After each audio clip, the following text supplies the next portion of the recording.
पहले मैं गौरव जी से विनती करता हूं कि वो आपको संबोधित करें।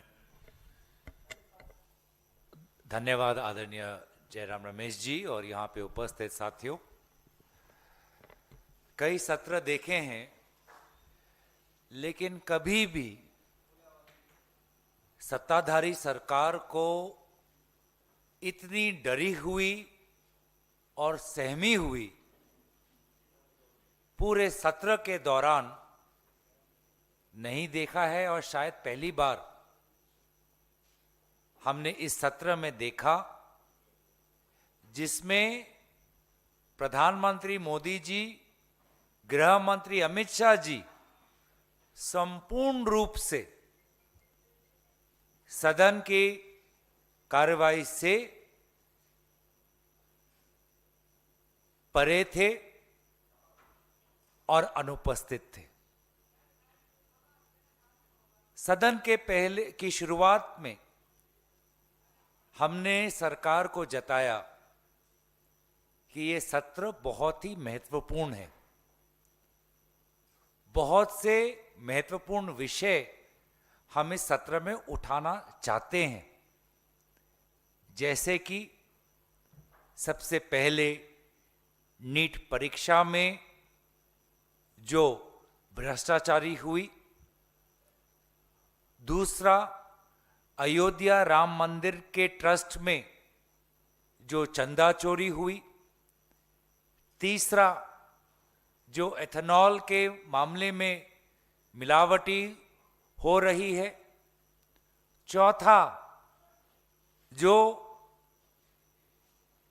भाजपा के मुख्यमंत्री पद पर बैठे हुए लोगों पर, व्यक्तियों पर, चाहे वह अरुणाचल प्रदेश हो चाहे वह मध्य प्रदेश हो, लापरवाही और भ्रष्टाचारी की जो आरोप लग रहे हैं, पांचवा जो विदेश नीति को लेकर विशेष रूप से चीन से जो हमारे विदेश नीति और हमारे जमीन पर जो खतरे की संकेत आ रहे हैं, और जिस प्रकार का जो भारत के लोगों का जो टैक्स पेयर का जो पैसा है, जो पब्लिक इंफ्रास्ट्रक्चर प्रोजेक्ट्स में जो नष्ट हो रहा है, व्यर्थ हो रहा है,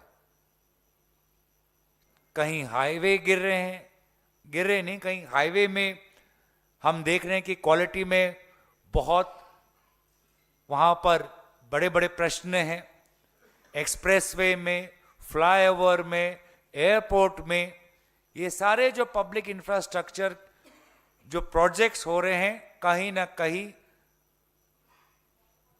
जिस प्रकार से भ्रष्टाचार वहां पे हो रहा है, जिसके कारण करोड़ों पैसे भारत के जनता का वहां पर व्यर्थ हो रहा है। ये सारे महत्वपूर्ण मुद्दे हमने सरकार को पहले ही दिन, जिस दिन सत्र शुरू हुआ उससे एक दिन पहले रविवार को ही हमने सरकार को सचेत कर दिया था, और सरकार ने भी कौन से वो बिल लाना चाहते हैं इस सत्र में, उन्होंने हमको उसका ब्यौरा हमको दिया। और हमने पहले दिन से ही कहा कि सरकार की जहां पर बिल्स की बात है, विपक्ष एक सकारात्मक भूमिका अपनाएगा, लेकिन हमारे जो ये विषय हैं, इन विषयों को आप लीजिए। उसके बाद अब लगभग 21 दिन गुजर गए, सरकार ने अपने बिल्स दिन में उन्होंने पारित करवाए। वो बिल्स भी किस प्रकार के थे उसमें हम जाएंगे, लेकिन विषय छात्र आंदोलन के कारण जनता मंतर पर जिस प्रकार से एक माहौल बना और पूरे देश भर में जो माहौल बना, उसके कारण सरकार को अपने शिक्षा मंत्री का इस्तीफा लेना पड़ा, विवश हुए, और एक ऐसा संशोधन, पेपर लीक के मामले में एक ऐसा संशोधन लाने के लिए विवश हुए जो बिल वो आज से 2 साल पहले ही 2024 में लेके आए। लेकिन उस बिल पर 2 दिन की चर्चा हुई, जिस चर्चा में कांग्रेस पार्टी ने जो 3 मांग रखी थी कि शिक्षा मंत्री का इस्तीफा, गृह मंत्री का बयान पेलेट गन पे, आंसू गैस पर, पुलिस अत्याचार पर, AK-47 पर, और तीसरा प्रधानमंत्री को खेद प्रकट करना चाहिए। उस 2 दिन के चर्चा में सिर्फ एक ही हमारी मांग पर सरकार ने समर्थन दिया, वो है शिक्षा मंत्री का इस्तीफा। अफसोस की बात कि वो उस 2 दिन की चर्चा में हम बार बार कहते रहे कि गृह मंत्री आप चर्चा में आइए, चर्चा में भाग लीजिए, पुलिस प्रशासन के द्वारा किया गया कार्रवाई पर आप अपना वक्तव्य रखिए। राहुल गांधी जी ने बात रखी, प्रियंका गांधी जी ने बात रखी, केसी वेणुगोपाल जी ने बात रखी, शशि थरूर जी ने बात रखी, अखिलेश यादव जी ने बात रखी, विभिन्न दलों के नेताओं ने बात रखी, भाजपा से भी बात उनके लोगों ने रखा, लेकिन गृह मंत्री कभी आए नहीं। 2 दिन की चर्चा हुई, गृह मंत्री एक बार भी आए नहीं, प्रधानमंत्री एक बार भी आए नहीं। उस 2 दिन की चर्चा में शिक्षा मंत्री जो नए जिम्मेदारी लेने वाले शिक्षा मंत्री, उन्होंने भी भाग नहीं लिया। शिक्षा को लेकर यह सरकार कितनी महत्व देती है, वो तो जब उन्होंने NTA के चेयरमैन को बहाल रखा, जिस प्रकार से धर्मेंद्र प्रधान जी को एकदम हीरो बना दिया, हीरो जैसा स्वागत दिया, और जिस एजुकेशन सेक्रेटरी को रखा, कुछ ही दिन बाद उसको बदलना पड़ा। कितना महत्व देते हैं वो तो हमको पता चलता है। राहुल गांधी जी ने महत्वपूर्ण मुद्दे उठाए कि किस प्रकार से यूनिवर्सिटीज की वाइस चांसलर्स आज RSS के कब्जे में, उसका भी प्रमाण बार बार मिलता रहा। लेकिन ये सरकार इतनी डरी हुई कि इस 2 दिन के चर्चा में ना प्रधानमंत्री आए जो रात को रील बनाते हैं, ना गृह मंत्री आए, और 15 दिन तक गृह मंत्री लापता, गायब, और फिर सदन से के खत्म होने से 2 दिन पहले वो जाग उठते हैं, कुंभकर्ण के नींद से जाग उठकर कहते हैं कि चलो अब चर्चा होनी चाहिए। जब चर्चा हुई तब तो आप नहीं थे, अब 15 दिन बाद आप कहते हो कि चर्चा होनी चाहिए, मैं चर्चा के लिए तैयार हूं। चर्चा तो हो गई, सबने अपनी राय दे दी, बात थी बस आप अपना बयान दीजिए। लेकिन बयान से वो कतराए, बार बार कहते रहे कि मैं बयान नहीं दूंगा, मुझे चर्चा चाहिए। ये तो सिर्फ एक बहाना था कि वो सदन से दूर रहे और बयान देने से वो अपने जिम्मेवारी से पीछे हटे। नहीं तो ये किस प्रकार का बहाना कि चर्चा होनी चाहिए, जब चर्चा हो चुकी है।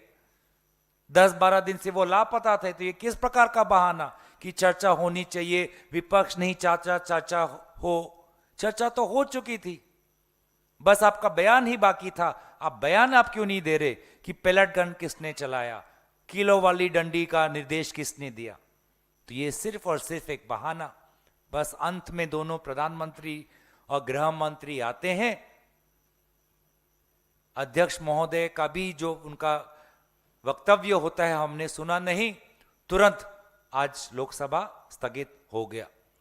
तो इतना जो ये 56 इंच की बात कहते हैं, हमें तो कोई 56 इंच का नेतृत्व का वजूद हमने इस सत्र में नहीं देखा।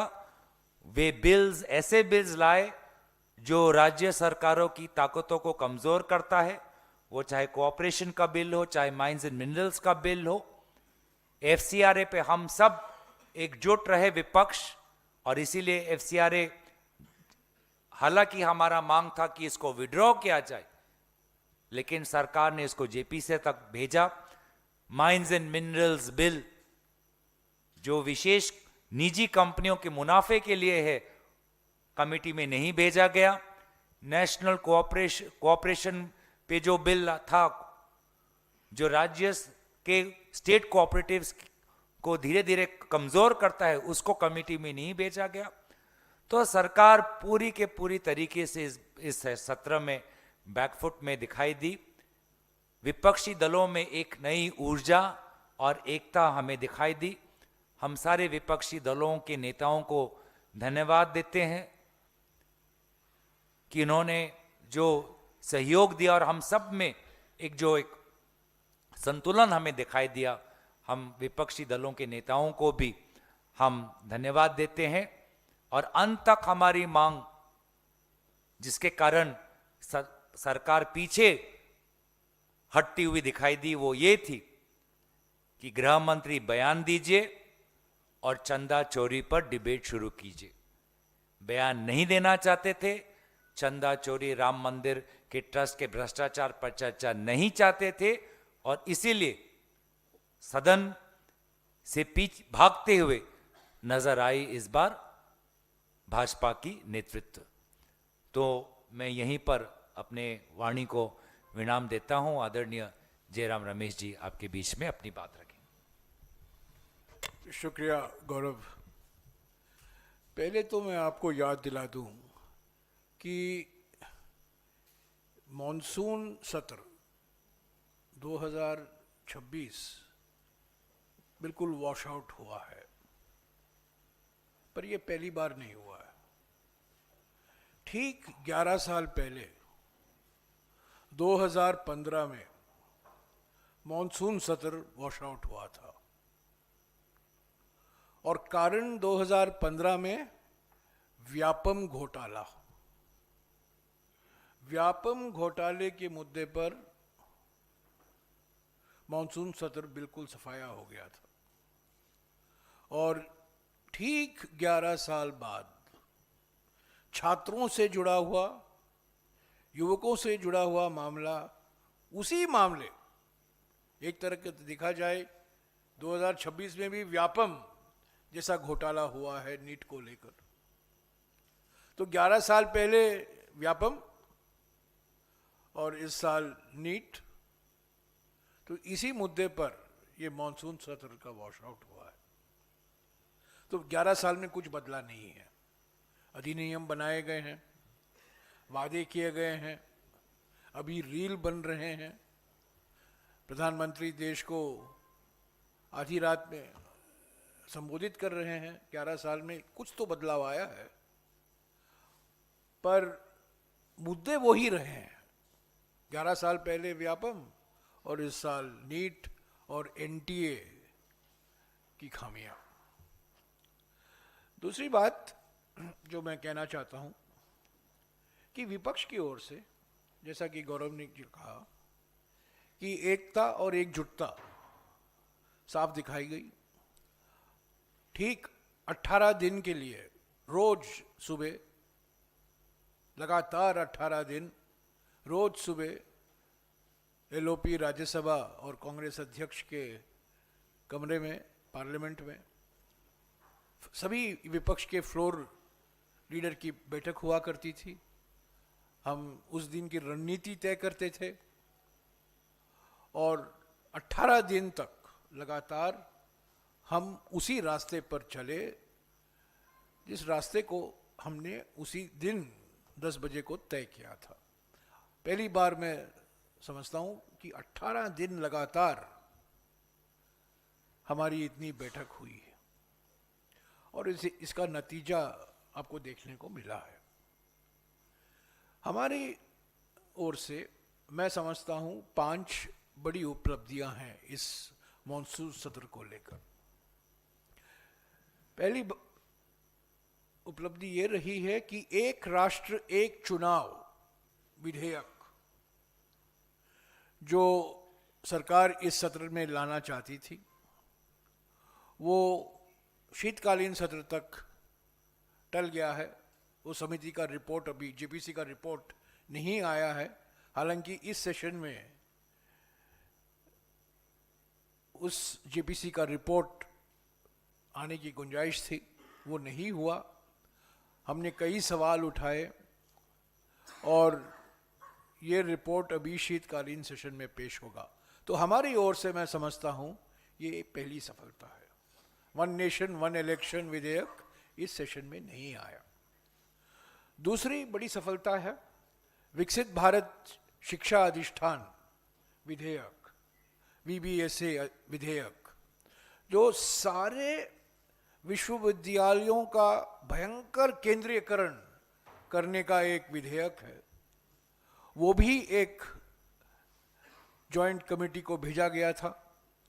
वो जॉइंट कमेटी अपनी रिपोर्ट पेश करने वाली थी। हमने कई सवाल उठाए, कई आपत्तियां अपनी जताई, और खुशी की बात है कि वो रिपोर्ट भी टल गया और शीतकालीन सत्र तक उसको टाल दिया गया है। और इस सेशन में वो VBSA विकसित भारत शिक्षा अधिष्ठान विधेयक नहीं आया, तो हमारे लिए मैं समझता हूं एक जीत का विषय है। तीसरा जो विधेयक आने वाला था, जिसका रिपोर्ट तैयार किया गया था JPC का, वो बर्खास्तगी विधेयक, संविधान संशोधन 130वां संविधान संशोधन विधेयक, ऑटोमेटिक बर्खास्तगी मंत्रियों की, मुख्यमंत्रियों की, प्रधानमंत्रियों की। मैंने इसको डिसमिसल बिल कहा है, ये बर्खास्तगी, ऑटोमेटिक बर्खास्तगी विधेयक है।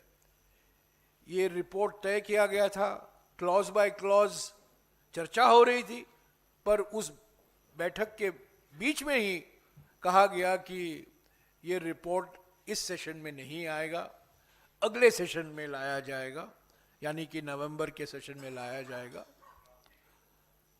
तो ये तो सरकार की ओर से सर्वदलीय बैठक में कहा गया था कि ये इस सेशन में आएगा, पर मैं समझता हूं हमारे सामूहिक दबाव के कारण ये ऑटोमेटिक बर्खास्तगी संविधान संशोधन विधेयक 130वां ये इस सेशन में नहीं आया, अगले सेशन में तक पोस्टपोन किया गया है।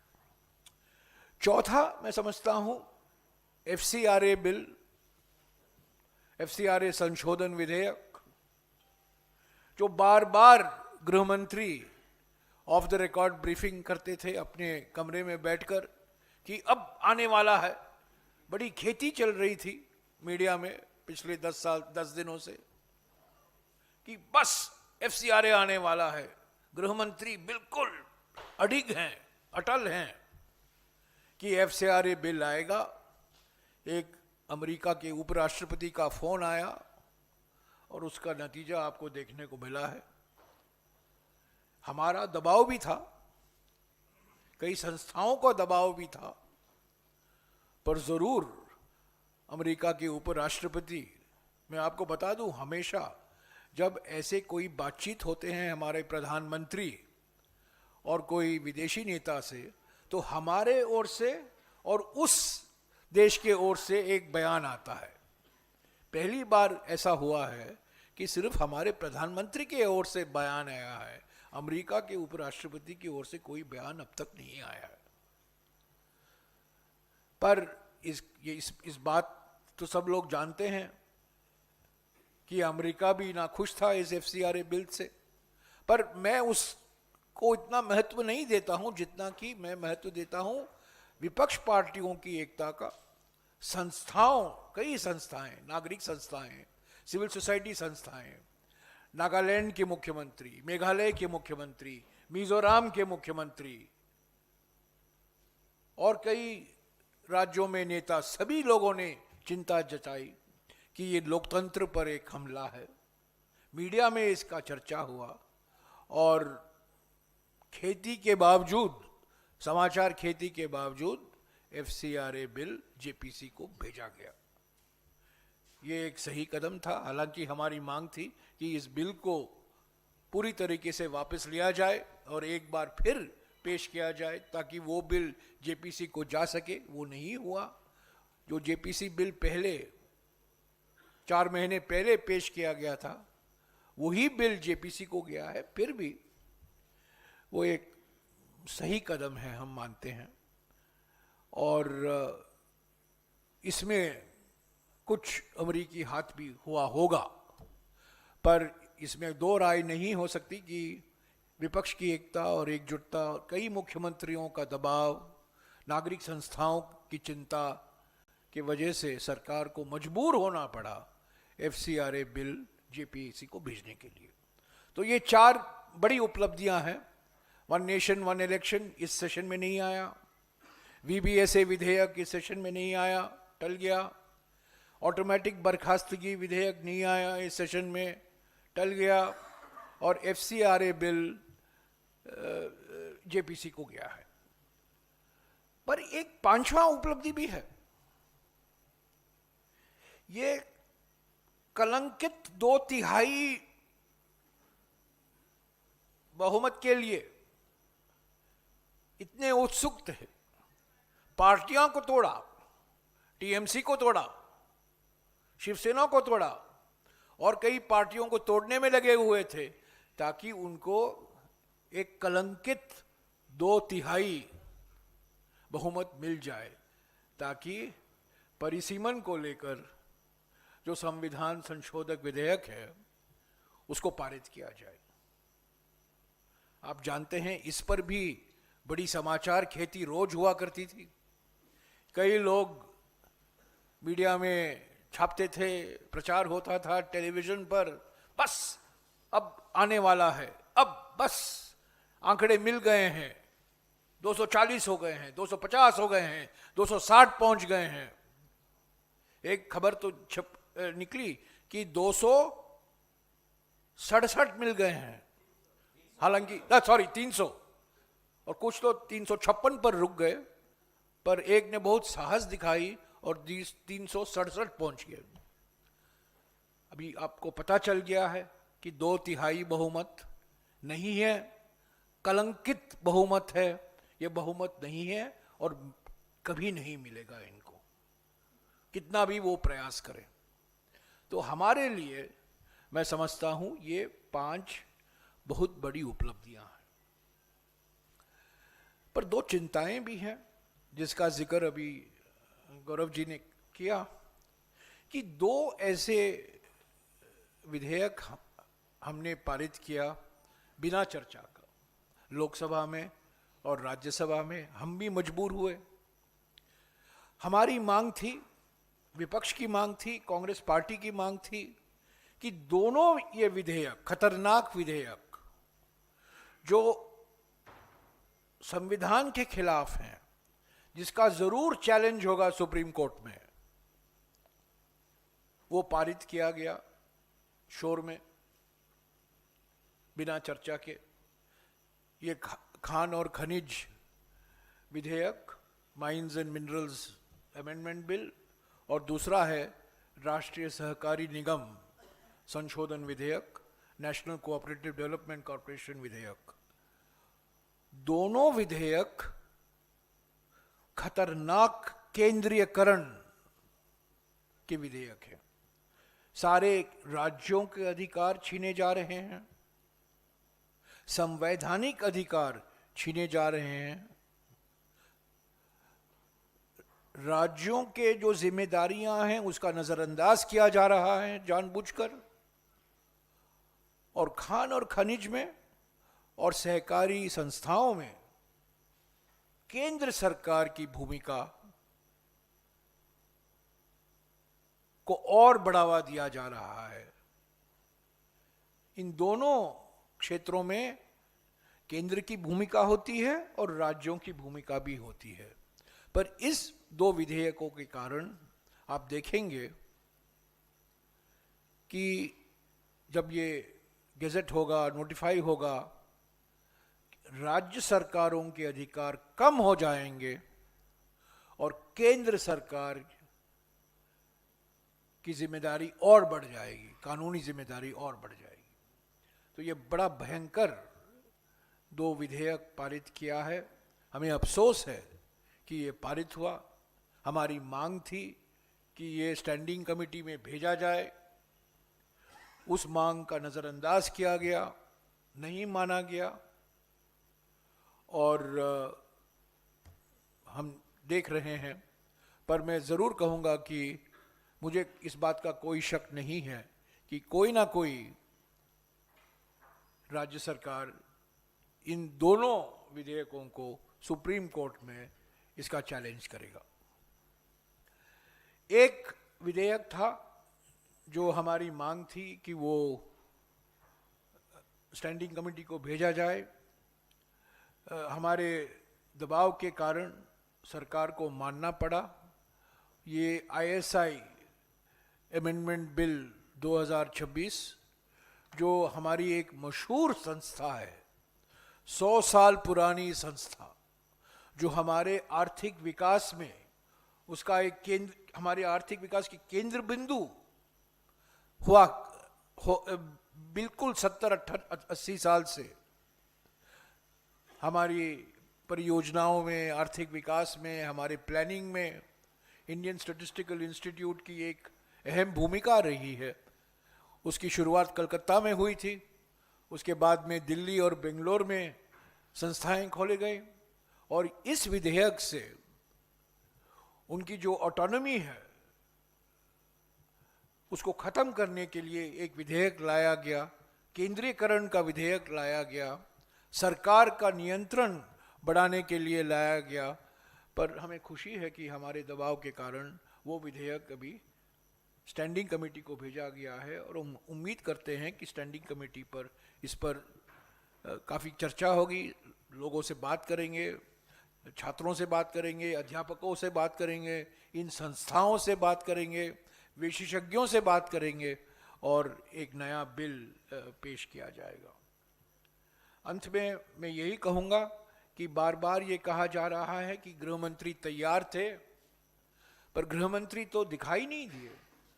गृहमंत्री आए 20 तारीख को राष्ट्रीय गान के लिए, आपको याद होगा, राष्ट्रीय गान के लिए पहले दिन आए थे, जन गण मन के लिए आए थे, और उसके बाद आज दोनों दिखाई दिए, नंबर 1 और नंबर 2 दोनों दिखाई दिए वंदे मातरम के समय। इस बीच प्रधानमंत्री नहीं आए, गृहमंत्री नहीं आए। ऐसा कभी नहीं हुआ है कि किसी सत्र में गृहमंत्री मौजूद नहीं हुए।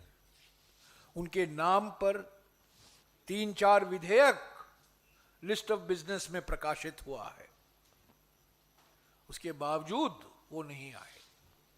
उनके आने का कोई मकसद नहीं था, कोई इरादा नहीं था।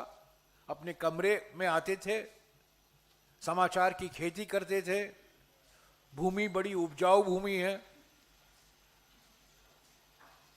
वो खेती करते थे, और बस दुनिया को ये संदेशा दे रहे थे कि मैं तैयार हूं, पर विपक्ष तैयार नहीं है सुनने के लिए। अगर उनकी नीयत साफ होती, जब चर्चा हुआ पेपर लीक पर, अधिनियम संशोधन पर, वो आते, वो मौजूद होते, अपना चेहरा दिखाते, पर ऐसा नहीं हुआ। तो साथियों, ये मॉनसून सत्र हमारे लिए कुछ खुशी का कारण भी है। मैंने आपको कारण गिनाए हैं, 5 कारण हैं।